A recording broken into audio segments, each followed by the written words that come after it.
2 മാസം മുന്നേ NEET exam question paper ലീക്കാവുകയും എക്സാം ക്യാൻസൽ ചെയ്യുകയും അതിനെപ്പറ്റി ഒരുപാട് ആളുകൾ ചർച്ച ചെയ്യുകയും ചെയ്തു.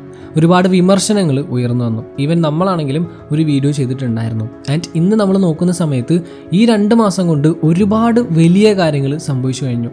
പ്രൊട്ടസ്റ്റുകൾ, ലക്ഷക്കണക്കിന് ആളുകൾ ഇന്ത്യൻ എഡ്യൂക്കേഷനെ കുറിച്ച് സംസാരിക്കുന്നു, ഗവൺമെൻറ് അനൗൺസ്മെൻറ്റ്സ്, ഡിബേറ്റുകൾ. ചില ആളുകൾ ഈ മൂവ്മെൻറ്റിനെ സപ്പോർട്ട് ചെയ്യുന്നു, എന്നാൽ മറ്റു ചിലർ ഒപ്പോസ് ചെയ്യുന്നു. ബട്ട് ഞാനിന്ന് വന്നിട്ടുള്ളത് ആരെയും ഒപ്പോസ് ചെയ്യാനോ സപ്പോർട്ട് ചെയ്യാനോ ഒന്നുമല്ല, മറിച്ച് ഓരോ സ്റ്റുഡൻറ്റിനും ഈ സംഭവിച്ച കാര്യങ്ങളിൽ നിന്നും മനസ്സിലാക്കാൻ കഴിയുന്ന അല്ലെങ്കിൽ പഠിക്കാൻ കഴിയുന്ന ചില കാര്യങ്ങൾ ഷെയർ ചെയ്യാൻ വേണ്ടിയിട്ടാണ്. ബിക്കോസ് പ്രൊട്ടസ്റ്റുകൾ എൻഡാവും, ബട്ട് അതിൽ നിന്ന് നമ്മൾ പഠിക്കുന്ന കാര്യങ്ങൾ ലൈഫ് ലോങ് നമ്മളെ ഹെൽപ്പ് ചെയ്യും. സോ അങ്ങനെ എനിക്ക് ഫീൽ ചെയ്ത ചില കാര്യങ്ങളാണ് ഞാനിന്ന് ഷെയർ ചെയ്യുന്നത്. ഓക്കെ, എല്ലാ ജനറേഷൻസും എഡ്യൂക്കേഷൻ സിസ്റ്റത്തിൻ്റെ സ്ട്രെങ്ത്തുകളും വീക്ക്നെസ്സുകളും എക്സ്പോസ് ചെയ്യുന്ന മൊമെൻറ്റ്സ് വിറ്റ്നസ് ചെയ്യാറുണ്ട്. അതിപ്പോൾ പോളിസീസ് ആയിക്കോട്ടെ, ക്രൈസിസ് ആയിക്കോട്ടെ, പ്രൊട്ടസ്റ്റുകളായിക്കോട്ടെ. നിങ്ങളിപ്പോൾ CGPനെ സപ്പോർട്ട് ചെയ്താലും ഇല്ലെങ്കിലും ഒരു കാര്യം സമ്മതിച്ചേ പറ്റൂ, ഈ രാജ്യത്തെ സ്റ്റുഡൻസിൻ്റെ പ്രശ്നങ്ങളെ അഡ്രസ്സ് ചെയ്യാനും അതിൻ്റെ സൊല്യൂഷൻസ് കൊണ്ടുവരാനുമൊക്കെ ഫോഴ്സ് ചെയ്യാനായിട്ട് CJP പ്രൊട്ടസ്റ്റിന് സാധിച്ചിട്ടുണ്ട്. That is undeniable. സോ ഈ സിറ്റുവേഷൻസിലൊക്കെ ജസ്റ്റ് റിയാക്ട് ചെയ്യുക മാത്രമല്ല, പകരം അതിനെ ഒബ്സർവ് ചെയ്യാനും ലേൺ ചെയ്യാനും നമുക്ക് സാധിക്കണം. സോ അങ്ങനെ എനിക്ക് ഫീൽ ചെയ്ത കുറച്ച് കാര്യങ്ങളാണ് ഞാനിന്ന് പറയുന്നത്. ഒന്നാമത്തെ കാര്യം, never build your life around one exam എന്നുള്ളതാണ്.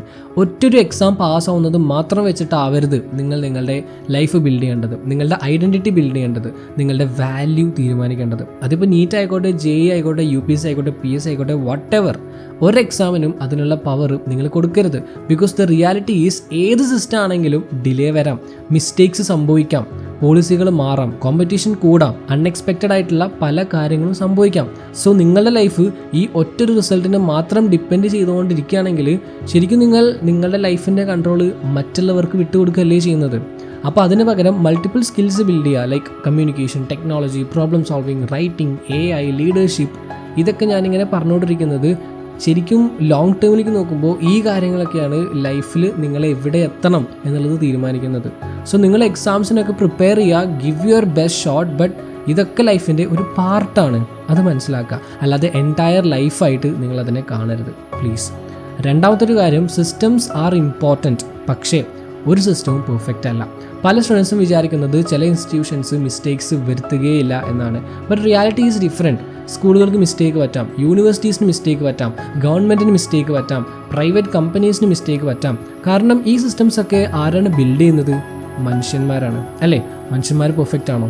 അല്ല, no one is perfect. And തെറ്റായ കാര്യങ്ങൾ സംഭവിക്കുമ്പോൾ അതിനെ ചോദ്യം ചെയ്യുക തന്നെ വേണം. സോ നിങ്ങൾ നന്നായിട്ട് പ്രിപ്പയർ ചെയ്യുക, trust the process, but always have a plan B. ഒരു കോട്ടുണ്ട്, hope for the best, prepare for the worst. 3, നമ്മളുടെ അവകാശങ്ങളും പഠിക്കണം, ഒപ്പം ഉത്തരവാദിത്തങ്ങളും പഠിച്ചിരിക്കണം. സ്റ്റുഡൻസിന് ചോദ്യം ചോദിക്കാനുള്ള അവകാശമുണ്ട്. To demand accountability, to speak respectfully, to seek fairness. And ആളുകൾ ചോദ്യം ചോദിക്കാൻ തുടങ്ങുമ്പോഴാണ് ശരിക്കും അവിടെ പ്രോഗ്രസ് ഉണ്ടാവാൻ സ്റ്റാർട്ട് ചെയ്യുന്നത്. ബട്ട് അവകാശങ്ങൾ ഉണ്ടാവുമ്പോൾ ഒപ്പം ഉത്തരവാദിത്തങ്ങളും ഉണ്ടാവുന്നുണ്ട്.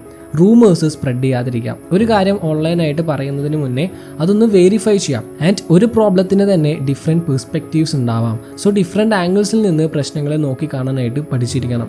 നിങ്ങളോട് ഡിസഗ്രി ചെയ്യുന്ന ആളുകളും ഉണ്ടാവാം, ബട്ട് അവരെയും നമ്മൾ റെസ്പെക്റ്റ് ചെയ്യാൻ പഠിക്കണം. And we need to think deeper. Critical thinking വളരെ ഇമ്പോർട്ടൻ്റ് ആണ്, especially in this modern world. പിന്നെ പറയാനുള്ളൊരു കാര്യം, don't let social media think for you. This is actually very important. ഓരോ മേജർ ഇവൻറ്റ്സ് ഉണ്ടാകുമ്പോഴും നമ്മളുടെയൊക്കെ ഫോണ് ഒരു ബാറ്റിൽ ഫീൽഡായിട്ട് മാറിക്കൊണ്ടിരിക്കുകയാണ്.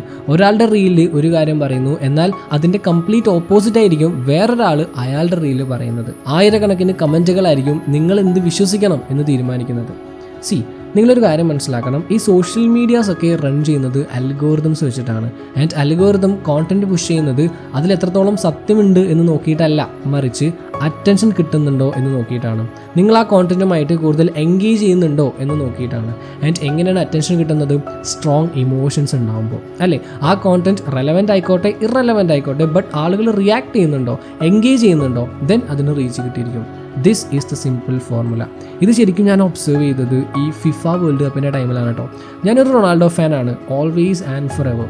സോ എൻ്റെ ഫീൽഡിൽ വന്നതൊക്കെ റൊണാൾഡോനെ സപ്പോർട്ട് ചെയ്യുകയും റൊണാൾഡോനെ പ്രൈസ് ചെയ്യുകയും മെസ്സിയേക്കാൾ അല്ലെങ്കിൽ മറ്റുള്ള ഫുട്ബോളേഴ്സിനേക്കാളൊക്കെ ഏറ്റവും ബെസ്റ്റ് റൊണാൾഡോ ആണ് എന്ന് പറയുന്ന കൺവേ ചെയ്യുന്ന റീലുകളും പോസ്റ്റുകളും വീഡിയോസും ഒക്കെയാണ്. ബട്ട് ഒരു മെസ്സി ഫാൻ്റെ ഇൻസ്റ്റാ ഫീഡ് നോക്കിക്കഴിഞ്ഞാൽ അതിൽ ഫുള്ളി മെസ്സിയെ പ്രൈസ് ചെയ്യുന്ന, മെസ്സിയെ സപ്പോർട്ട് ചെയ്യുന്ന, അല്ലെങ്കിൽ Messi is the all time best എന്ന് കൺവേ ചെയ്യുന്ന കോണ്ടന്റ് ആയിരിക്കും. സോ അത് കൺസ്യൂം ചെയ്യുന്ന ആളുടെ mentality it will be entirely different from mine and these content influences a lot, right? So ഒരു കോണ്ടന്റ് നിങ്ങൾ ഷെയർ ചെയ്യുന്നതിന് മുന്നേ ഒന്ന് ആലോചിക്കുക, ഇത് ശരിക്കും വെരിഫൈഡ് ആണോ, ഞാൻ ചുമ്മാ ഇമോഷണൽ ആയിട്ട് റിയാക്ട് ചെയ്യുന്നതാണോ, അതോ ശരിക്കും ആലോചിച്ചിട്ട് തന്നെയാണോ ഈ കോണ്ടന്റ് ചെയ്യുന്നത്? ഇൻഡിപെൻഡൻ്റ് ആയിട്ട് ചിന്തിക്കാൻ പഠിക്കണം. That is more important now. And last ആയിട്ട് പറയാനുള്ളത്, don't pause your own life. ഇതാണ് ഏറ്റവും വലിയ ലെസൺ. History continue ചെയ്തുകൊണ്ടേയിരിക്കും. ഒരു കോൺട്രവേഴ്സി കഴിഞ്ഞാൽ മറ്റൊരു കോൺട്രവേഴ്സി, ഇതിങ്ങനെ വന്നുകൊണ്ടേയിരിക്കും. അടുത്തൊരു എലക്ഷൻ, അടുത്തൊരു എക്സാം, അടുത്തൊരു മൂവ്മെൻറ്റ്, അടുത്തൊരു ഡിബേറ്റ്. സോ നിങ്ങളെ സ്വയം ബിൽഡ് ചെയ്യാതെ ഫുൾ ടൈം ഈ കോൺട്രവേഴ്സിൻ്റെ പുറകെ പോയാൽ കുറച്ച് വർഷങ്ങൾ കഴിഞ്ഞാൽ നിങ്ങളുടെ ലൈഫിൽ പ്രത്യേകിച്ച് ഒരു മാറ്റവും വന്നിട്ടുണ്ടാവില്ല. മേ ബി അത് താഴോട്ട് പോയിട്ടുണ്ടാവും. യെസ്, ഇതിനെപ്പറ്റിയൊക്കെ അറിഞ്ഞിരിക്കണം. ആൻഡ് ചില സിറ്റുവേഷൻസിൽ നമ്മളുടെ സ്റ്റാൻഡ് എന്താണെന്നുള്ളത് നമ്മൾ കാണിക്കേണ്ടി വരും, പറയേണ്ടി വരും, സപ്പോർട്ട് നൽകേണ്ടി വരും. We need to care about the society, absolutely. പക്ഷേ നിങ്ങളുടെ സ്വന്തം ഫ്യൂച്ചർ നിങ്ങൾ മറന്നു പോകരുത്. അതാണ് എനിക്ക് പറയാനുള്ളത്. പഠിക്കുക, സ്കിൽസ് ബിൽഡ് ചെയ്യുക, ഹെൽത്ത് നോക്കുക, കമ്മ്യൂണിക്കേഷൻ ഇമ്പ്രൂവ് ചെയ്യുക, AI യൂസ് ചെയ്യുക, etcetera. Build your self. Because ഒന്ന് മനസ്സിലാക്കുക, അവസരങ്ങൾ വരുമ്പോൾ നിങ്ങളുടെ പ്രിപ്പറേഷനാണ് മാറ്റർ ചെയ്യുക, അല്ലാതെ ഒപ്പീനിയൻസ് ആവില്ല. ഓക്കെ, ഈ നീറ്റ് എക്സാമിൻ്റെ ക്വസ്റ്റ്യൻ പേപ്പർ ലീക്കായ സമയത്ത് ആ ഇഷ്യൂവിനെ പറ്റി ഞാനൊരു വീഡിയോ ചെയ്തിട്ടുണ്ടായിരുന്നു. Because I believed it was an issue worth discussing. അതിൽ NTA പറ്റിയും എൻ്റെ ചില കൺസേൺസും ഒക്കെ ഞാൻ ഷെയർ ചെയ്തിട്ടുണ്ടായിരുന്നു. നിങ്ങൾ എത്ര പേര് അത് കണ്ടു എന്നറിയില്ല. And I am a person who always love to stand with students. ഞാൻ CJP എന്നല്ല, ഒരു പാർട്ടിയുടെയും സപ്പോർട്ടർ ഒന്നുമല്ല. But I always stand with students. I always want to help students.